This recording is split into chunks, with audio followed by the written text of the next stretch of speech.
It began on a night when the world seemed to hold its breath. The sky had darkened hours before its time, clouds as heavy as stone pressed low over the small town, and the wind screamed through the narrow streets with a voice that could chill even the bravest heart. Snow was not falling gently, it was being hurled by the heavens, stinging the skin, blinding the eyes, burying everything in white.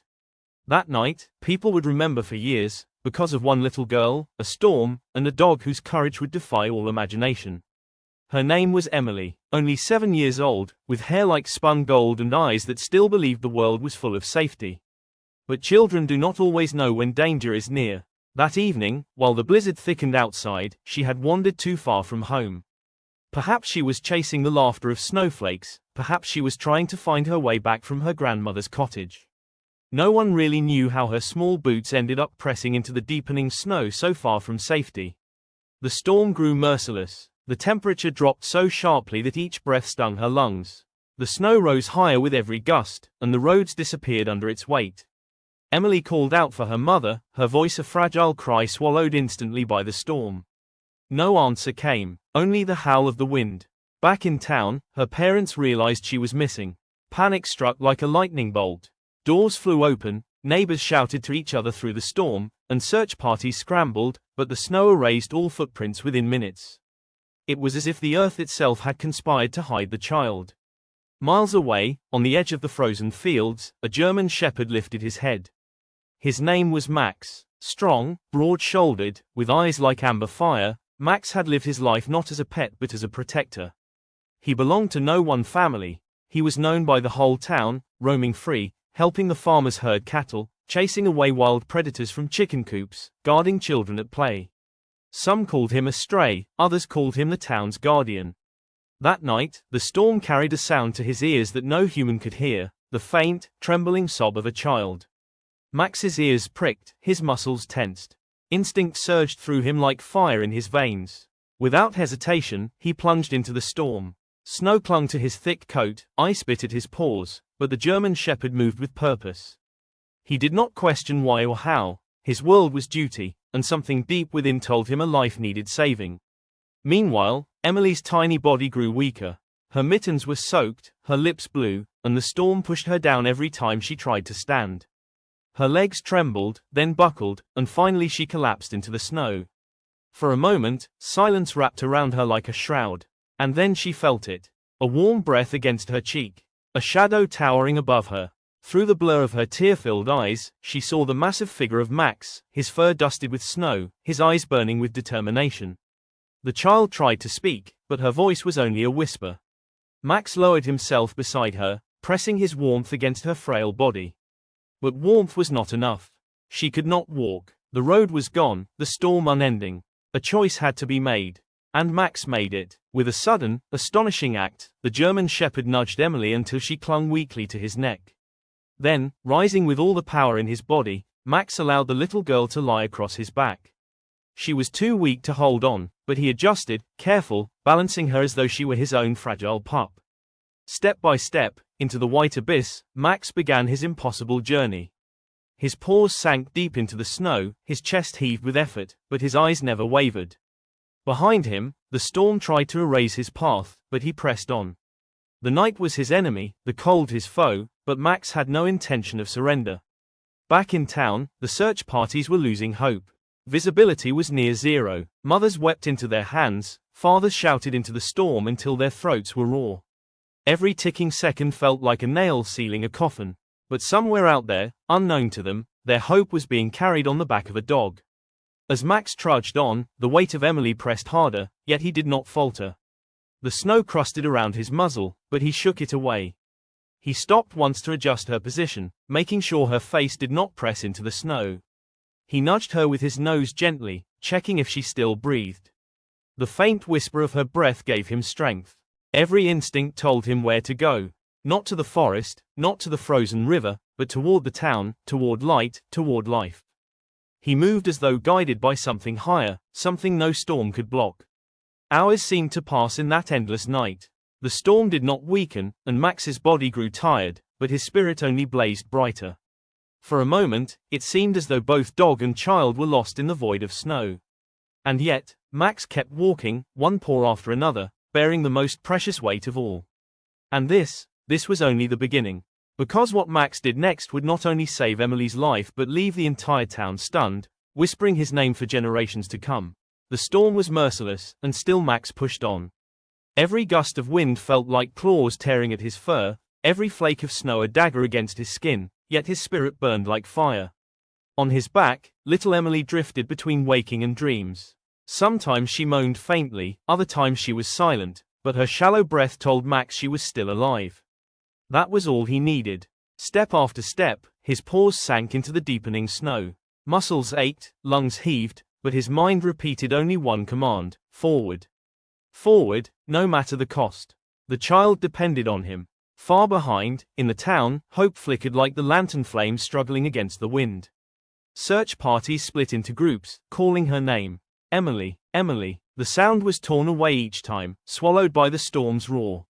Some men were ready to give up, others shook their heads in despair. The mother would not stop crying, clinging to her husband's arm, whispering prayers into the cold.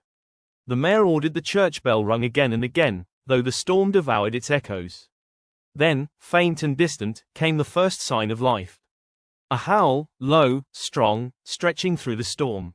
People froze. A second howl, closer.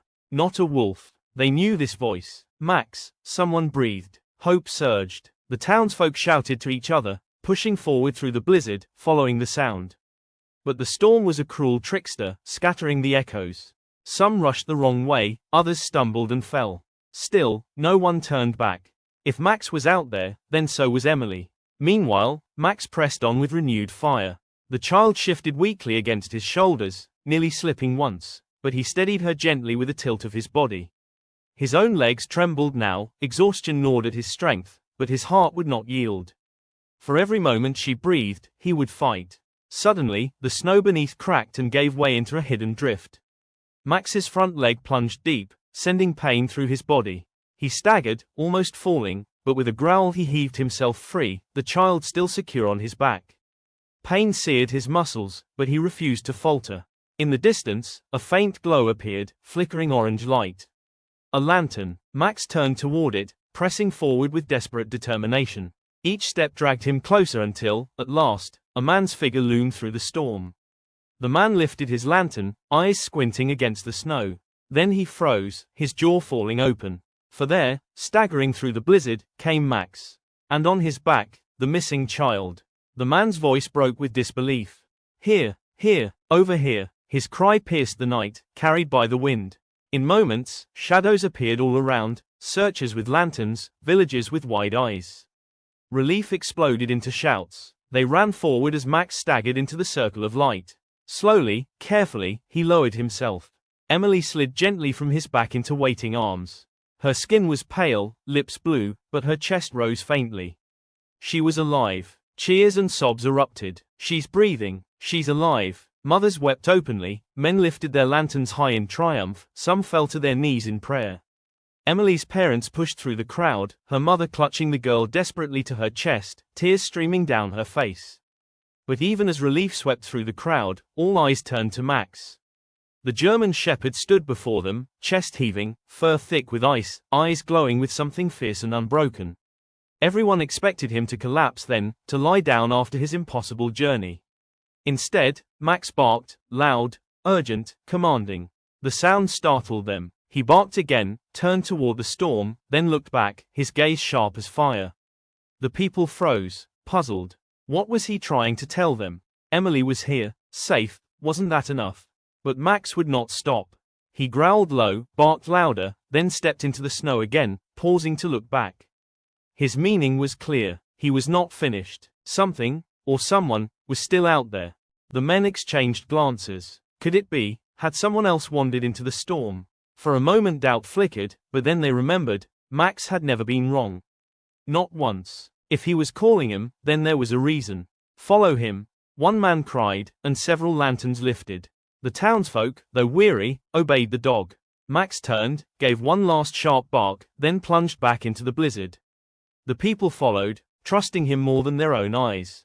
The storm roared, the snow whipped around them, but wherever Max went, they went.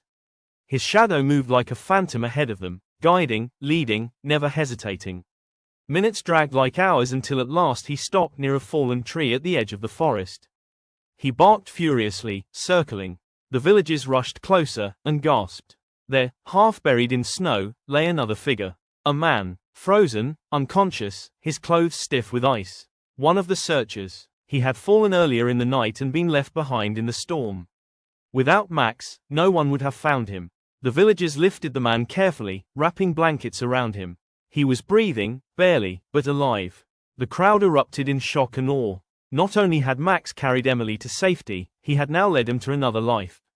The storm still raged, but something had changed. The people no longer felt powerless. They had a guide, they had a protector, they had Max. One by one, lanterns turned back toward town. Together, they carried the rescued. And at the head of it all marched Max, limping slightly from his injured paw. The vow the townspeople made that morning was not just words. They kept it alive in everything they did from that day forward. Max became more than a dog to them. He became the guardian of their little community, the heartbeat of their courage, and the living reminder of what loyalty meant.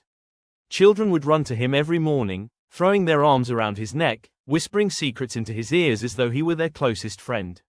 Farmers would bring him extra food, the butcher saved the best cuts of meat for him, and even the stern old men of the town would bend down to scratch his ears when no one was looking. But most of all, Emily never left his side. Wherever the little girl went, Max followed, to the schoolhouse, to the meadow, even to the riverbanks in summer. They became inseparable. To her, Max was not just the hero who had saved her life. He was her protector, her shadow, her silent guardian.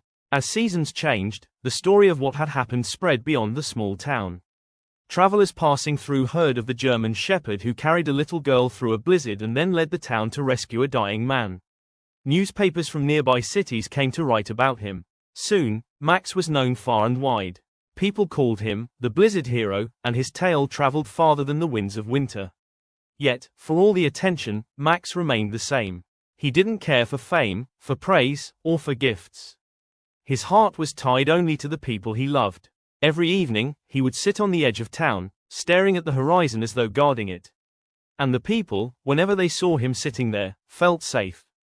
Years passed. Emily grew older, her steps stronger, her laughter brighter. But she never forgot the night when a loyal dog carried her through death itself. Often, when she was frightened or sad, she would lay her head on Max's back, and all her fears would melt away. One winter evening, on the anniversary of the blizzard, the town gathered again in the square. Lanterns glowed softly, children clutched their parents' hands, and at the center stood a statue they had built, a bronze figure of Max, standing tall with his head raised proudly as though howling into the wind. The townsfolk unveiled it with tears in their eyes. The story of the German shepherd who carried a little girl through a blizzard did not end with the storm.